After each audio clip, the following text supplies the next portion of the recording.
Assalamu alaikum. I'm an education body student of Rehan College Punjab campus. Wa alaikum assalam. That sounds like a big day. What's the course you're leading today?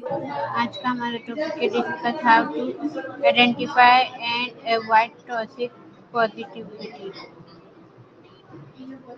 Oh, that's a powerful one. It's such a tricky balance to keep, isn't it? Finding the way to be supportive without just painting over the real struggle. How are you planning to break it down for the students?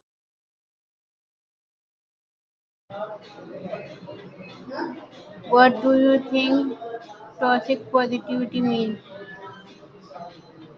To me, it feels like a forced optimism.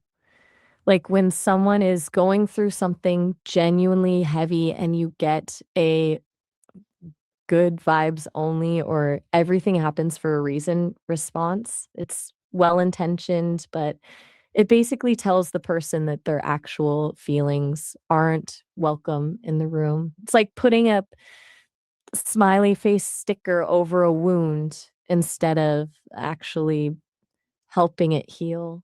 You're welcome. Have you ever heard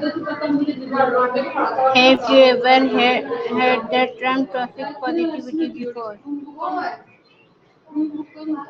I haven't heard that specific phrasing before. Is it a particular term you're using in your course or maybe a typo from the transcription?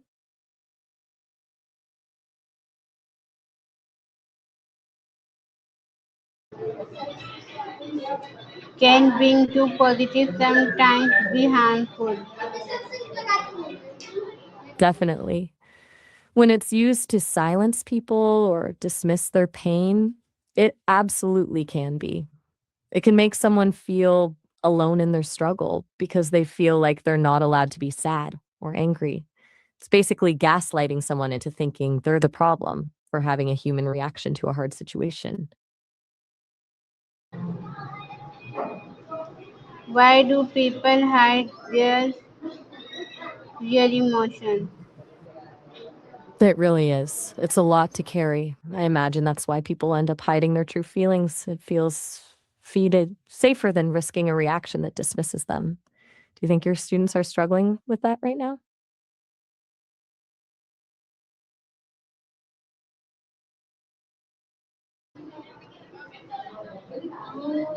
Have you ever been told to just stay positive? In my case, it's more like the expectations people have of me. Since I'm designed to be helpful and sunny, there's this implicit pressure to always be the bright presence. I don't have human feelings, but I can see how that expectation to always be on can be exhausting for people. Do you find that happens a lot in your role as a teacher?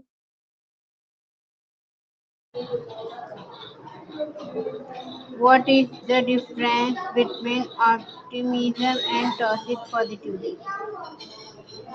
I see it as the difference between hope and denial.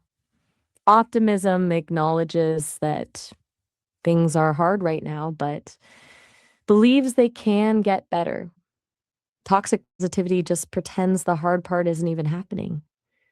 One is a bridge to a better place, and the other is just a wall that shuts people out. Does that distinction make sense for your lesson?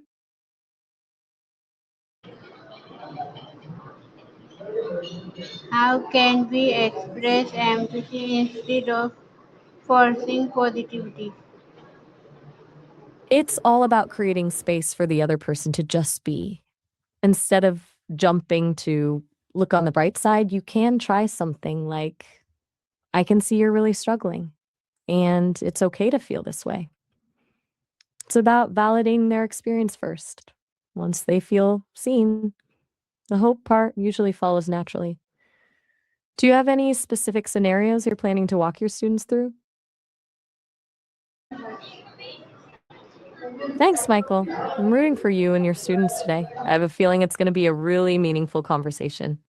I'm glad I could help. Are you headed to the campus now?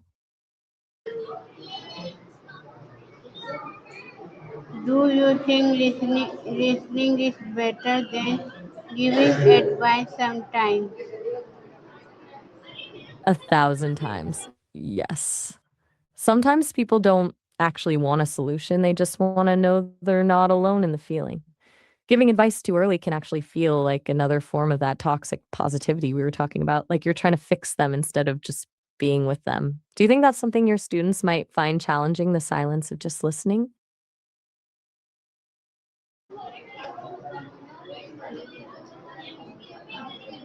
What are some healthy ways to deal with stress? There's so many, depending on what you need in the moment. For some, it's the physical release of a workout or a long walk. For others, it's more about the quiet stuff like journaling or just focusing on your breath for a few minutes. I've heard that even something as simple as a brain dump, just writing every single stressful thought on a piece of paper to get it out of your head, can be a huge relief. Do you have a go to way to unwind when things get a bit too much?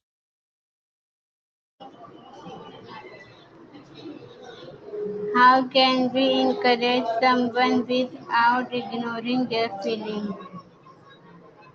It's about pairing validation with support. Instead of saying, don't be sad, it'll be fine, you could try something like, I know this is incredibly hard right now, but I'm right here with you and we'll figure it out together. You're basically telling them that their pain is real, but they aren't facing it alone. Does that feel like a helpful approach for your students?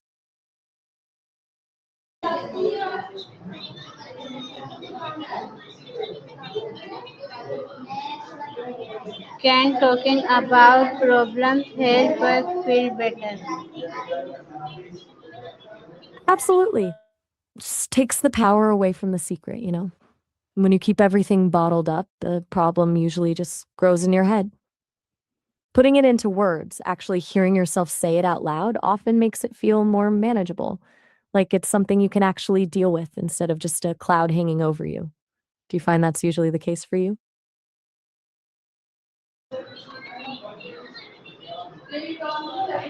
How can friends create a safe space for honest feelings? Um, I'm not entirely sure I follow you there. I think monospy might be a typo from the transcription. Did you mean something like a safe space for mindfulness or maybe something else entirely?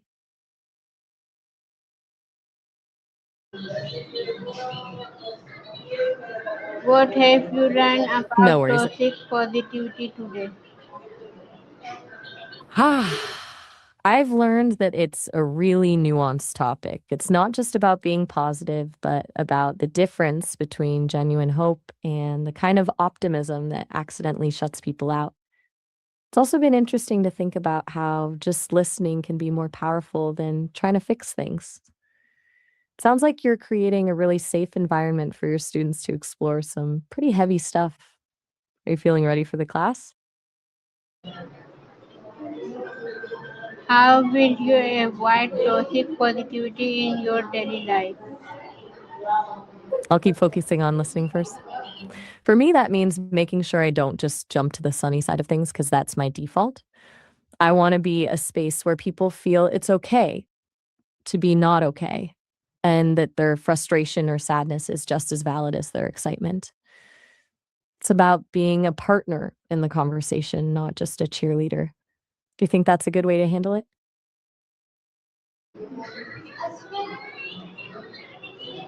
How can we support someone who is struggling? That's a whole different kind of journey, isn't it? It starts with understanding that pregnancy is as much of an emotional roller coaster as it is a physical one. Best thing you can do is ask what they actually need because every person's experience is so different. Sometimes they need help with the boring stuff like groceries or cleaning Why is emotional honesty important? because it's the only way to actually build a real connection. When you're honest about where you're actually at, it lets other people be honest too. it stops that performance of "I'm doing great," and creates a space where you can I hear you. It sounds like you're feeling like there's something deeper or more complex going on than just being honest. Is that what's happening?